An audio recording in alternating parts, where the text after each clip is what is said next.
안녕하세요. 오늘도 사연살롱을 찾아주셔서 감사합니다. 서울에 사는 30대 돌싱녀예요. 여러분들은 첫사랑에 대해 어떤 기억을 갖고 계신가요? 흔히 첫사랑은 이루어지지 않아 아름다운 거라고 하죠. 저는 아름답게 남을 수 있었던 첫사랑과 기어코 결혼을 하는 바람에 끝내 아름답지는 못한 결말을 만들게 되었어요. 이런 제 이야기를 한번 해보고 싶어서 사연을 적어보게 되었습니다. 저는 고등학교 때 제 남편을 처음 만났어요. 남편은 저희 학교에 교생 실습을 나온 대학생이었는데 한창 로맨스 소설에 빠져있던 여고생인 저는 남편을 보고 한눈에 반하고 말았죠.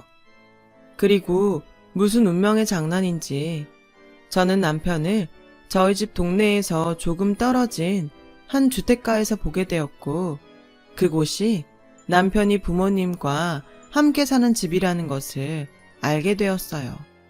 평소 한번 마음먹으면 끝장을 보는 스타일인 저는 그때 당시는 남편에게 완전히 꽂혀서 창피한 줄도 모르고 남편을 졸졸 따라다녔어요. 그래서 저는 남편이 교생 실습을 하는 기간 동안 매일 남편에게 고백을 했어요. 그런데 글쎄 남편이 여자친구가 있다는 게 아니겠어요? 지금 생각하면 남편이 결혼을 했다고 한 것도 아니었는데 저는 뭐가 그렇게 충격이었는지 그날 내내 눈물로 밤을 지새웠어요. 마치 실연을 당한 여주인공처럼요. 그렇게 혼자 실연의 아픔을 감당하다 보니 어느덧 남편의 교생 실습 마지막 날이 되었고 그렇게 저의 첫사랑은 시작해보지도 못하고 끝이 나는 듯 했어요. 그러던 어느 날이었어요. 지금도 생각하고 싶지 않은 순간인데요. 저희 아빠가 하시던 사업이 힘들어지자 오랜 시간 빚에 쫓기셨고 그걸 또 저와 엄마에겐 비밀로 하시다가 혼자 감당이 안 되는 스트레스가 원인이었는지 심장마비로 갑자기 세상을 떠나시게 되었어요. 아빠의 갑작스러운 빈자리도 충격이었지만 아빠가 남기신 빚 또한 버거웠던 저와 저희 엄마는 거의 모든 것을 처분해 빚 갚는 용도로 썼지만 무섭게 불어나는 이자를 감당하기는 세 발의 피였어요. 엄마는 그런 와중에도 모아두신 대학 등록금을 저에게 주시며 아무리 힘들어도 넌 이 돈으로 대학에 가. 아빠 빚은 엄마가 어떻게든 할 테니까. 라고 말씀하셨고 저는 차마 고생하는 엄마를 두고 저만 속 편하게 대학에 갈 수 없었어요. 대학은 나중에 가도 된다고 말했죠. 그 당시가 저는 나름 학교에서 전교 1, 2등을 다투는 우등생이었지만 대학 진학의 목표가 사라지니 남들 공부할 때 난 무엇을 위해 여기 있는가 하는 생각이 들더라고요. 어쨌든 취업을 해야 하니 취업할 때 필요한 것 같은 자격증 공부를 하자고 생각했어요. 친구들은 수능 공부를 하는데 저는 자격증 공부를 하고 있으니 그러지 않으려 해도 그간 밝고 명랑했던 제 얼굴에도 그늘이 지기 시작했나 봐요.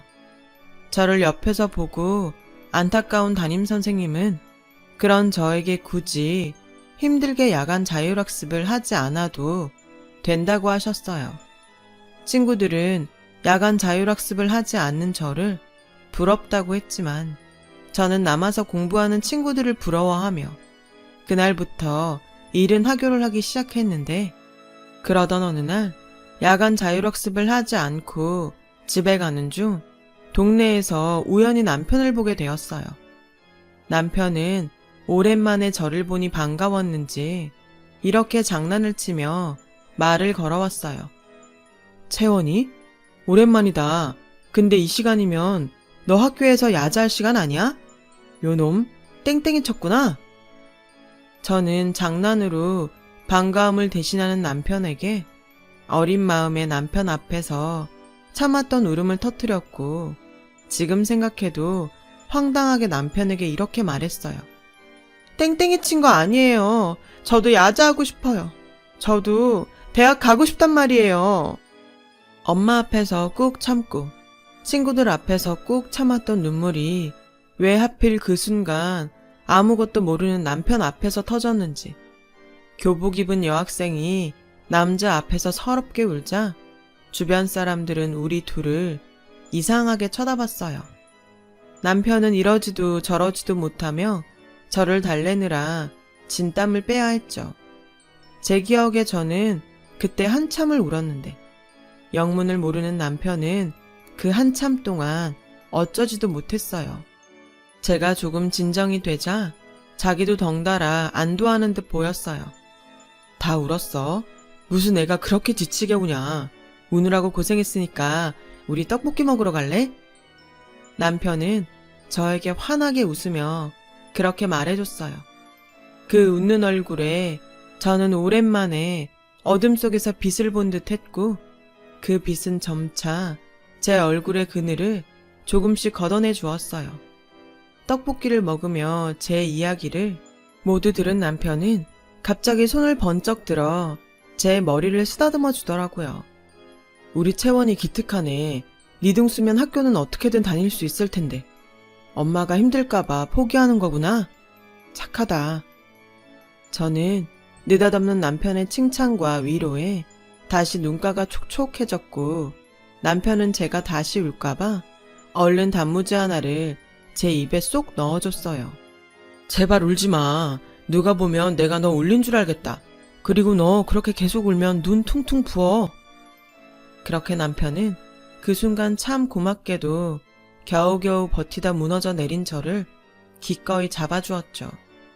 착했던 남편은 그 후로도 제가 신경이 쓰였는지 가끔 동네 분식점에 저를 불러 떡볶이를 사주며 제 근황을 체크했어요. 그리고 고맙게도 늘 헤어질 때면 이런 말을 저에게 했어요. 혹시 무슨 일 있거나 혼자 있기 싫으면 언제든 전화해. 혼자 울지 말고. 알았지? 저는 남편의 그 말이 참 좋았어요. 힘들거나 슬플 때 주문처럼 남편의 그 말을 떠올릴 만큼요. 저는 다음 해에 학교를 졸업했어요. 그간 공부해서 준비한 자격증을 활용해 취업에 나섰고, 남편은 그해 대학 졸업해서 교직이 아닌 유명한 모 그룹의 신입사원이 됐어요. 갭 차이는 어마어마하지만 저희 남편은 둘 다 직장인이라는 공통분모로 종종 이야기를 나눴고, 저는 그즈음 남편에게 술을 처음으로 배우게 되었어요. 주량을 모르고 술을 마신 저는 결국 뻗어버렸죠. 제가 술이 깰 때까지 내내 기다리던 남편은 저를 측은하게 보더니 연신 제 머리를 쓰다듬어 주었어요.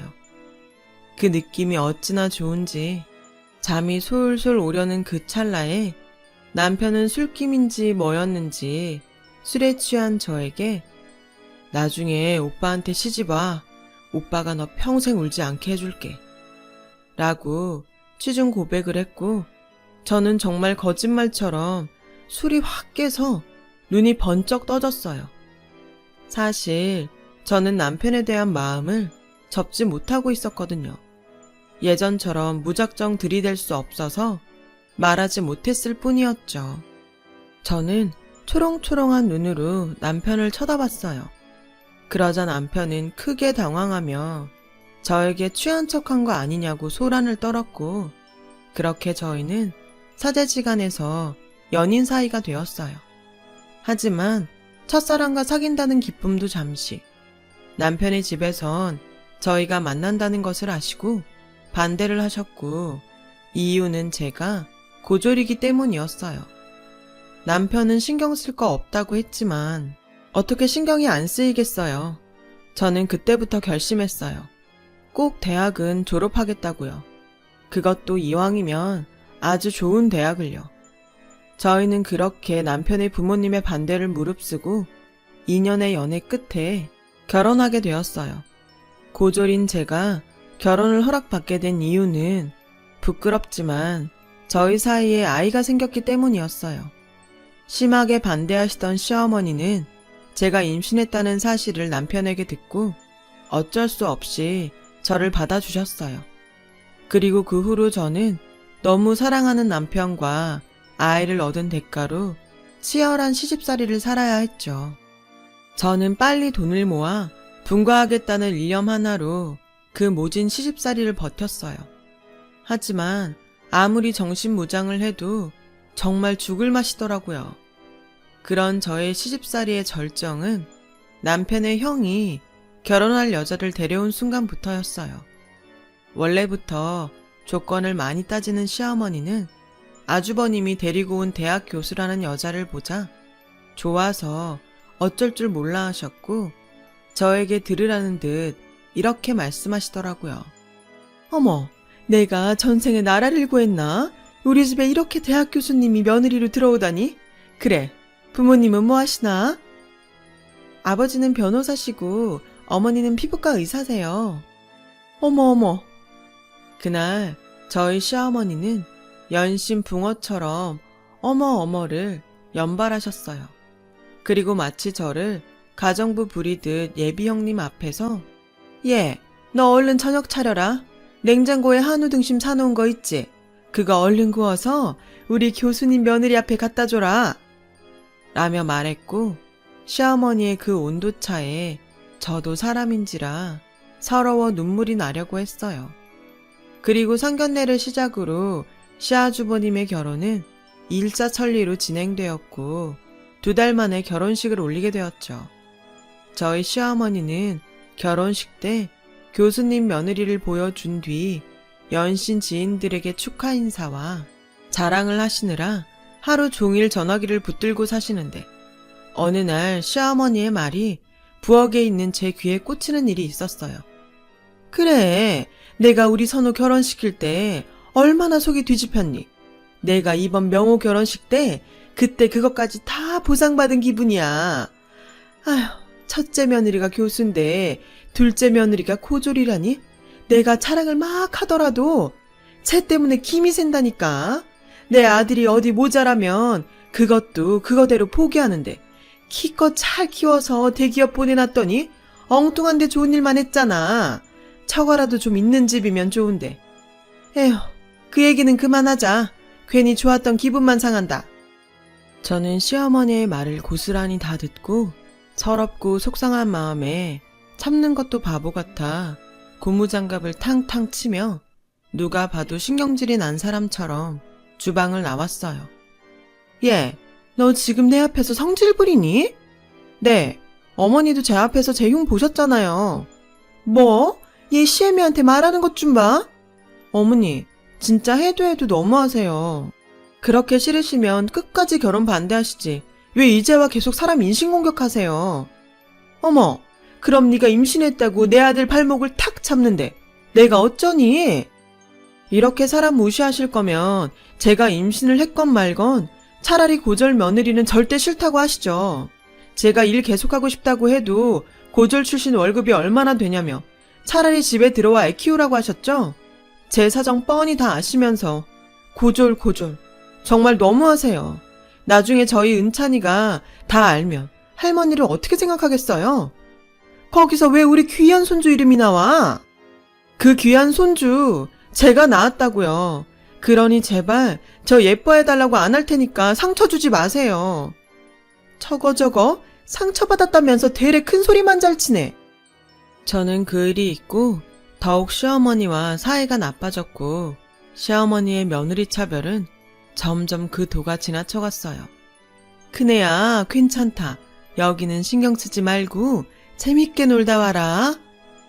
시어머니는 형님이 결혼하고 첫 명절이지만 친구들과 1년에 한 번 간다는 해외여행을 기꺼이 아무렇지 않게 다녀오라고 하셨어요. 뭐 그동안 저 혼자 하던 일이라 크게 상관은 없었지만 막상 형님이 있는데 누군 여행 가고 누군 일한다고 생각하니 기분이 나쁘더라고요. 그래서 어머니, 저도 명절 지나면 친정에 가서 좀 쉬다 올게요. 뭐? 지금 그게 무슨 소리냐? 쉬다 온다고? 넌 고졸이라 그런가? 출가 외인 모르니? 형님은 명절인데도 여행 가는데 저는 명절 다 지내고 친정도 가면 안 돼요? 네가 또 그 소리에 골이 났지? 누가 가지 말라던? 네가 방금 쉬다 오겠다고 했잖아. 어디 식구를 다 두고 너만 쉰다고 하니? 배움이 짧아 그런가? 어찌 마음보도 짧아? 네, 저 마음보 짧아요. 그래서 그렇게 대놓고 차별하면 저도 골라서 할 것도 하기 싫어요. 저는 홧김에 당장 친정에 가려고 짐을 쌌어요. 그런데 저희 아이가 저희 모습에 놀랐는지 울음을 터뜨렸고, 저희 남편은 제발 예민하게 좀 굴지 말라고 저에게 볼멘 소리를 하는데, 여긴 제 편이 하나도 없다는 생각이 절로 들더라고요. 왜 애를 흘리고 그러니? 기어코 성과를 부려야 그 좁은 속이 시원하니? 어머니! 저는 서러워 그 자리에서 소리내서 울었어요. 그 모습에 저희 아들은 따라 울고, 시어머니와 남편은 황당하다는 얼굴로 저를 이해 못하는 눈치였어요. 네, 어쩌면 제가 정말 그 사람들 말처럼 애처럼 예민을 떠는 건지도 몰라요. 하지만 시어머니가 무시하고 형님과 차별을 하실 때마다 제 못난 자격지심 때문인지 끓어오르는 화를 참을 수 없게 되었어요. 그러던 어느 날 저녁 장을 보다가 우연히 커피숍 유리창에 시어머니를 보게 되었어요. 그리고 그 맞은편에는 형님이 계셨는데, 글쎄 저희 시어머니가 가방에서 목걸이 케이스를 꺼내 형님에게 건네지 않겠어요? 한눈에 봐도 보석이 반짝거리는 목걸이를 시어머니는 손수 형님의 목에 걸어주었고, 저는 허전한 제 목을 매만지며 씁쓸한 기분을 속으로 삭혀야 했어요. 저는 속상한 마음에 퇴근한 남편에게 낮에 본 목걸이 이야기를 했어요. 그러자 남편은 한숨을 쉬며, 자기는 아직도 고등학생이야? 내가 나중에 사줄 테니 그만 배 아파해. 도대체 언제까지 형님 질투할래? 저는 남편의 말에 그나마 붙잡고 있던 결혼 생활에 희망의 줄이 툭 하고 끊어지는 것을 느꼈어요. 연애할 때는 그렇게도 저에게 마음을 써주더니, 결혼하고 아이를 낳고 보니 예전에 마음 깊고 다정한 남편은 사라지고 없더라고요. 저는 이혼을 결심했어요. 하지만 지금 당장 하는 이혼이 아닌 똑똑한 이혼을 해야겠다고 생각했고, 치밀하게 앞으로의 일을 계획하며 가장 먼저 수능 공부를 시작했어요. 이혼하는데 수능 공부가 웬 말이냐고 생각하실 수 있는데, 그놈의 고졸 타령하는 시어머니에게 보란듯이 대학 졸업장을 던져주겠다는 일념으로 혹시 몰라 준비한 비자금을 털어서 인강 수업과 수능 문제집을 구입했어요. 저는 공부한다고 쓴 돈이 아까워서 늘 시간을 쪼개 공부를 했어요. 학교 다닐 때도 공부하는데 크게 스트레스를 받지 않았는데, 오랜만에 펜을 잡으니 처음엔 좀 익숙하지 않아 시행착오가 있었어요. 하지만 공부를 하다 보니 예전에 공부하던 감이 돌아와 한번 시작하면 시간 가는 줄 모르고 미친 듯이 공부를 했죠. 저는 사실 절박했어요. 이번에야말로 그 지긋지긋한 고졸 탈출을 해야 한다는 절박감이었죠. 1년에 한 번 있는 제 생일도 아침에 카톡 알림을 보고 깨달았을 정도였어요. 다른 날도 아니고 생일인데 오늘만큼은 남편이 지난날의 저에게 섭섭하게 한 일들을 사과하지 않을까 하는 혹시 모를 기대감으로 하루를 보냈지만, 제 생일인 걸 자기도 카톡으로 봐서도 알 텐데, 남편은 같은 부서 여직원이 갑자기 회사를 그만둔다고 해 무슨 일이 있냐고 상담을 해주느라 술이 떡이 돼서 돌아왔어요. 그날은 그렇게 의욕이 활활 타오르던 공부도 잘 되지 않았고 천장이 뚫어져라 드르렁거리는 남편을 보니 이게 말로만 듣던 우울증인가 싶은 생각이 들면서 묵직한 무언가가 저의 가슴을 짓누르는 듯 답답함을 느꼈어요. 그때였어요. 새벽 1시가 다 되어 가는데 저희 엄마가 전화를 걸어오신 거예요. 딸, 미역국은 먹었어? 생일인데 엄마가 못 챙겨줘서 미안해. 언제 엄마가 맛있는 점심 사줄 테니까 낮에 나올래? 저는 엄마의 목소리에 그만 서러움이 폭발해 눈물이 마구 쏟아졌어요. 고등학교 때 저만 대학을 포기했을 때처럼요. 하지만 그래도 자식이라고 엄마를 속상하게 하고 싶지 않았던 저는 필사적으로 엄마에게 들키지 않으려 울음소리를 참았고, 그렇게 소리 없는 오열 끝에 전화를 끊어보니 제 눈엔 하루 종일 머리에 들어오지 않았던 수능 문제집이 보였어요. 그래, 내가 여기서 나를 지킬 수 있는 건 스스로 나의 가치를 올리는 것뿐이야. 저는 악으로 깡으로 그날도 새벽 4시까지 공부를 하고 잠이 들었어요. 그런데 제가 아침에 일어나 방을 나가니 무슨 바람이 불었나 시어머니가 미역국을 끓이고 있는 게 아니겠어요? 설마 어제 못 챙겨준 내 생일 미역국을 오늘 끓여주시는 건가? 슬쩍 어떤 기대감에 시어머니에게 다가갔고, 시어머니는 그런 저를 보고 이렇게 말씀하셨어요. 국이랑 밥은 내가 다 했다. 넌 얼른 잡채 좀 해라. 갈비도 내가 미리 올려놨으니 불 잘 보고. 네? 오늘 큰애 생일인데 너 몰랐니? 동서지간에 너무하다. 내가 아침에 우리 집에서 밥 먹고 출근하라고 했으니까 얼른 움직여. 저와 형님이 하루 차이로 생일이라는 걸 전 몰랐어요. 그런데 이렇게 또 시어머니에게 생일로 차별을 받으니 저는 속에서 열불이 올라오더라고요. 손이 제일 많이 가는 잡채를 만들고 상을 차리니 기다렸다는 듯 형님 내외는 집에 도착했고, 저희 식구 모두 식탁에 앉았어요. 그런데 제 자리가 없더라고요. 그래서 잠시 멍하니 있는데 시어머니는 기어코 참고 있는 저에게 폭탄을 던지셨어요. 예, 출근할 사람들 바쁘니까 먼저 먹으라고 하고 너는 이따 먹어라. 첫째, 너는 대학생 애들 가르쳐야 하니 많이 먹고, 그리고 이거 용돈 생일 축하한다. 감사합니다. 이렇게까지 챙겨주시지 않으셔도 되는데 이렇게 밥만 먹어서 죄송해요. 아니야, 이런 건 집에서 노는 사람이 하는 거지. 넌 하나도 죄송할 거 없다. 노는 사람. 정작 시어머니도 집에서 노시면서 집안일도 저에게 떠맡겨 놓으시고는 저를 노는 사람이라고 표현하셨어요. 저는 실컷 상 차리고도 노는 사람이 되어 먹지도 못하는데 더 이상은 참을 수 없어 참았던 서운한 마음을 출근을 준비하는 남편에게 쏟아냈어요. 자기, 어제 내 생일인 거 몰랐어? 아, 미안. 알았는데 정신이 없었다. 당신 지갑에 있는 내 카드로 갖고 싶은 거 뭐 하나 사. 제가 뭐가 갖고 싶어 그러겠어요. 그냥 예전처럼 따뜻한 말 한마디가 듣고 싶었는데 이건 권태기를 넘어 이젠 더 이상 회생 불가능한 사이가 된 듯 저는 절망할 수밖에 없었어요. 이런 수모를 더는 견딜 수 없어 파트타임 아르바이트를 구하고 더욱 짜투리 시간을 쪼개 수능 공부에 열중했어요. 아르바이트로 대학 등록금을 모으는 게 가능할까 싶지만 학자금 대출이라도 받겠다는 각오로 저는 식구들 몰래 공부에 제 온 마음을 쏟았어요. 그러던 어느 날이었어요. 그날은 파트타임 일을 마치고 잠깐 짬을 내 시립 도서관에서 공부를 하고 있는데 형님이 무슨 일인지 전화를 하셨더라고요. 동서, 요즘 바쁘다며. 혹시 지금도 바빠? 괜찮아요, 말씀하세요. 그게 조금 있으면 어머니 생신이잖아. 우리 부모님이 좋은 식당에서 대접 한번 해드리고 싶다고 해서. 동선에도 다 같이 어때?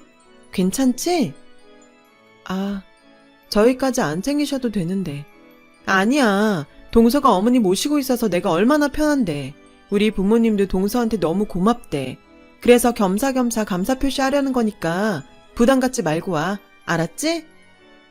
형님의 호의는 감사했지만 저는 벌써부터 부담이 팍팍 들었어요.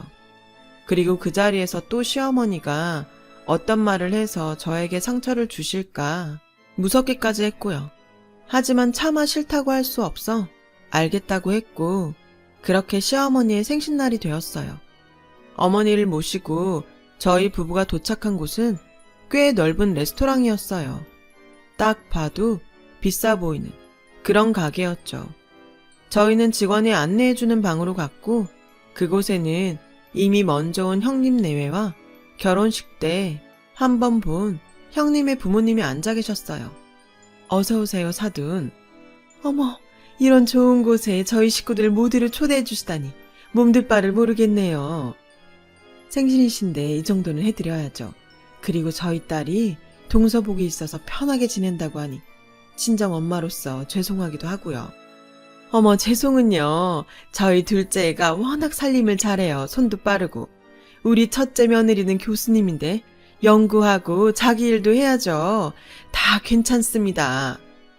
시어머니는 무조건 형님 일이라면 괜찮다는 말을 연발하시며 연신 사돈에게 잘 보이려고 노력하셨어요. 그리고 그날 집에 돌아와서도 뭐가 그리 기분이 좋으셨는지 이미 집에 가고 없는 형님과 형님 부모님의 자랑을 입에 침이 마르도록 하셨어요. 결혼은 이렇게 격이 맞는 집끼리 해야 하는 거야. 오늘 분위기 얼마나 좋았니? 으이흐, 내가 우리 선우 결혼 망친 것만 생각하면 이렇게 기분이 좋다가도 한순간에 숨이 콱 막혀. 사내 자식이 착해 빠져가지고 팔목이나 잡히고. 시어머니는 기분이 좋다가 그렇게 갑자기 엄한 저에게 불똥이 튀며 또 제가 듣기 싫어하는 그 레파토리를 쏟아내셨어요. 좋은 소리도 한두 번이지. 이렇게 반복적으로 인신공격을 하는 시어머니를 저는 더 이상 두고 볼 수는 없었고 남편에게 더는 이런 집구석에서 살 수 없으니 이혼하자고 말했어요. 남편은 괜히 욱하는 마음에 앞뒤 생각하지 않고 말하지 말고 그냥 넘기라고 했지만 저는 그런 남편의 말에도 화가 나서 이번에는 진짜 이 집을 나가겠다는 생각으로 짐을 싸기 시작했어요. 당신 정말 나랑 이혼할 생각이야? 그리고 자기 엄마가 물고 빠는 은찬이도 내가 키울 거야. 네가 돈이 있어, 직업이 있어? 그렇다고 장모님이 도와주실 수 있어. 화난 건 충분히 알겠으니까 오바하지 말고 오늘만 참고 지나가자. 오늘만? 내가 이 집에 온 후로 오늘 같지 않은 날이 있긴 했어? 아, 모르겠지. 당신 엄마 정말 어른도 아니고 인격도 없어. 딱 봐도 모르겠니? 자기 엄마 속물인 거? 그때였어요. 밖에서 저희 부부 대화를 엿들은 시어머니는 문을 벌컥 열더니 뭐? 이 가방끈 짧은 년이? 지금 내 아들한테 뭐라고 짓거리는 거야? 라고 소리치며 제 머리채를 잡으시는데 저도 아랑곳하지 않고 시어머니의 머리채를 잡아버렸어요. 오늘만큼은 질 생각이 없었거든요. 저희 부부는 그날로 별거에 들어갔어요. 사실상 이혼을 준비하는 벌거였죠. 남편은 여전히 직업도 없고 돈도 없는 저에게 아이를 주지 않을 거라고 버텼고 저는 아들을 데려와야 하기에 무조건 그 잘난 직업과 돈을 벌겠노라 다짐하고 또 다짐했어요. 그렇게 11월 수능날이 되었어요. 사실 별거 사실도 친정엄마한테 알리지 못하고 고시원에서 생활했었는데 오늘은 시험을 보고 친정엄마에게 모든 일을 털어놓자고 결심했어요. 그렇게 저는 아침 일찍 수험장으로 향했고 그 기분이 참 묘한 게 다시 19살 수험생이 된 기분이었어요. 저는 제 인생이 걸렸다는 생각에 간절한 마음으로 시험을 받고 술술 풀리는 문제를 보며 앞으로 내 인생이 이렇게 술술 풀리면 좋겠다는 마음으로 친정으로 갔어요. 그런데 저희 엄마는 뜻밖의 어떤 한정식 집에서 일을 하고 계셨고 저는 또 그 모습에 마음이 덜컥 내려앉는 듯 했어요. 엄마, 여기서 뭐해? 아빠 빚 나 결혼할 때 다 갚은 거 아니었어? 왜 엄마가 이런 일을 해? 여기 네 외삼촌 가게야. 엄마가 뭐든 하고 싶다고, 일 배우고 싶다고 했어. 저는 평소 엄마와 잘 왕래를 하지 않았던 외삼촌 이야기에 이 일을 어떻게 생각해야 할지 판단이 잘 서지 않았어요. 그런데 제가 왔다는 소리에 밖에서 이를 보다 들어온 외삼촌은 저에게 이런 이야기를 해주셔서 전 마음을 놓을 수 있었어요.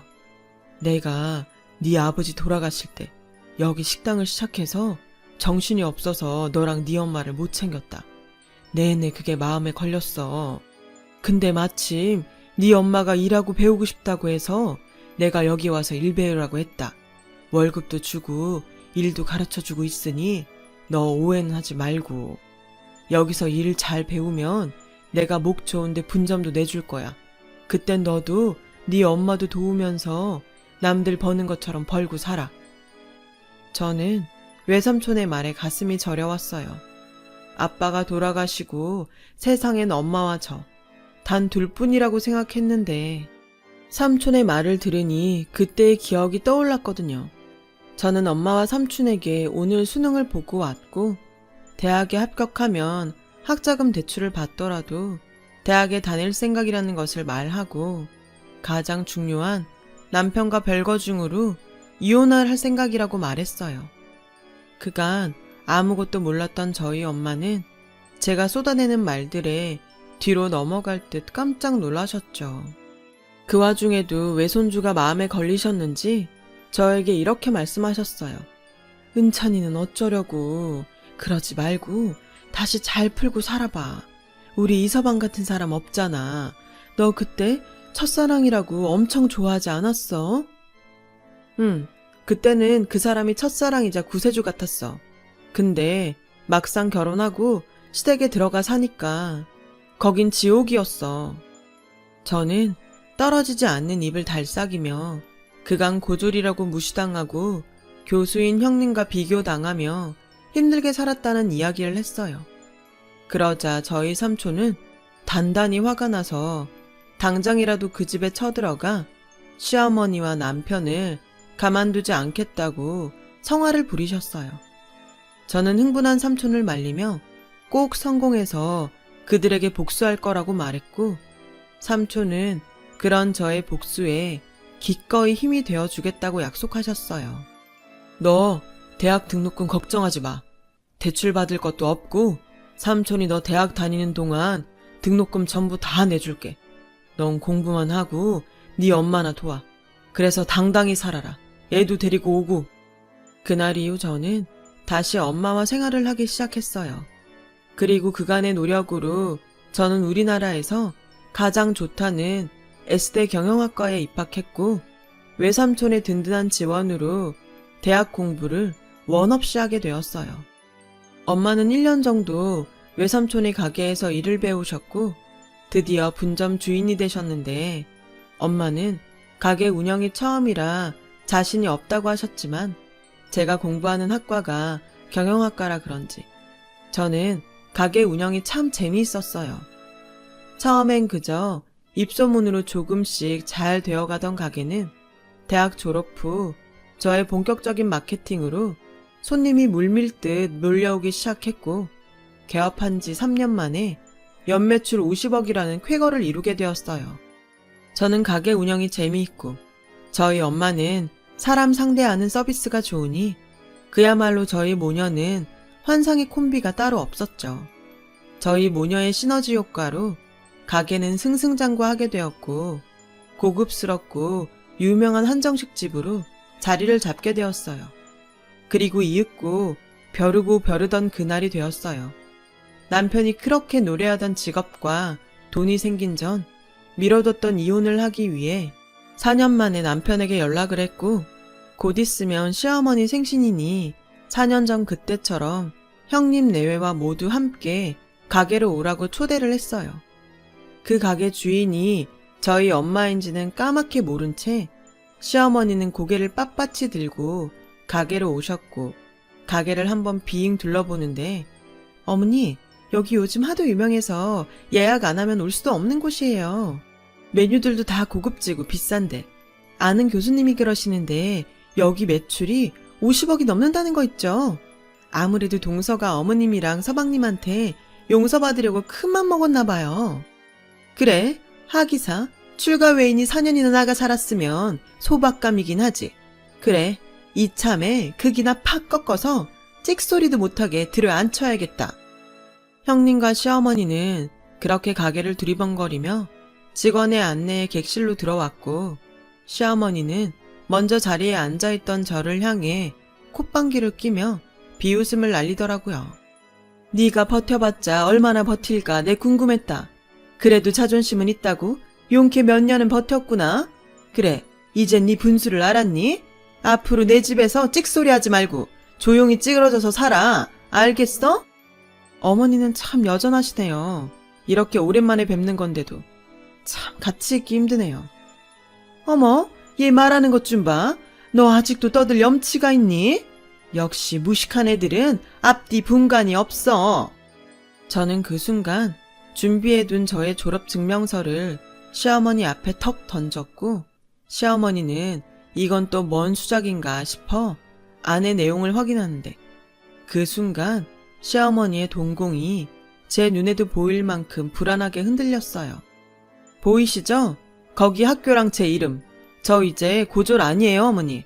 그리고 그 잘난 돈, 저 지금 엄청 잘 벌어요. 여기 이 가게가 저희 엄마랑 제가 운영하는 가게거든요. 제가 굳이 보기 싫은 여러분을 여기 부른 건 제 아이 양육권을 포함한 그날 못다한 이혼을 하기 위해서예요. 뭐? 양육권? 네가 무슨 권리로 내 손주를 데려가? 지 새끼도 버리고 나간 주제에. 어머니가 그러실 줄 알고 저는 이미 이렇게 녹음도 다 했고요. 정 제 아들 내놓지 않으시겠다면 이 집에서 당한 수모까지 다 합쳐서 제대로 소송할 테니 그런 줄 아세요. 아마 위자료랑 양육비 아주 넉넉히 준비하셔야 될 거예요.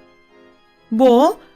아니, 얘 아가, 너 못 보던 사이에 참 많이 변했구나. 자, 내가 지금 생각해보니까 옛날엔 좀 지나친 부분도 있었다. 그래, 내가 사과하마. 이제 너도 이렇게 좋은 대학도 나왔고 네 말 따라 이렇게 좋은 가게에 돈도 잘 벌면 내가 널 다시 무시하겠니? 우리 지난 날은 다 잊고 은찬히 생각해서 다시 잘 살아보자. 네가 원하면 분가해도 돼. 막말로 너 이렇게 성공한 거에 내 공도 있지 않니? 갑자기 돌변한 시어머니를 보고 저는 참 어이가 없었어요. 자기 때문에 죽을 맛으로 버티고 이제까지 왔는데 그걸 자기 공이라고 하다니. 그 후 저는 승률 좋은 대학 로펌에 이혼 소송을 의뢰했고, 양육권은 물론이고 제가 당한 정신적 고통과 모욕까지 합쳐 1억이란 위자료를 청구했어요. 물론 시간은 좀 걸렸지만 제가 승소했고요. 지금은 한강이 보이는 좋은 곳에 자리 잡아 사랑하는 엄마와 아들과 함께 살고 있어요. 불과 몇 년 전과 완전히 달라진 제 삶을 돌아보면 가끔 소름이 돋을 정도로 꿈만 같은 기분이에요. 남편과 시어머니는 아직도 저희 아들과 또 한순간에 자기들 집보다 훨씬 부자가 된 사돈이 아쉬워 끈질기게 연락을 해오고 있어요. 어떤 날은 화를 내고 어떤 날은 사정하시는데 정말 그걸 다 듣고 있으면 인간이 어쩌면 저럴 수 있을까 진절머리가 나요. 그래서 시간을 내서 핸드폰 번호도 바꿔버렸어요. 물론 나중엔 아이가 원하면 아빠와 만나게 해줘야 하겠지만 지금은 다시 그들과 엮이기 싫거든요. 이렇게 힘들게 되찾은 지금의 행복을 다시는 뺏기고 싶지 않아요. 지금까지 파란만장했던 제 인생 이야기 들어주셔서 감사합니다. 여러분들은 부디 저처럼 불안한 롤러코스터 같은 인생이 아닌 천천히 여유있게 주변도 봐가며 돌아가는 관람차 같은 인생 되시길 진심으로 바랄게요. 행복하세요. 여러분, 사연 댓글에 응원과 현명한 조언 부탁드려요. 좋아요와 구독은 저에게 큰 힘이 됩니다. 오늘도 좋은 일 가득하세요.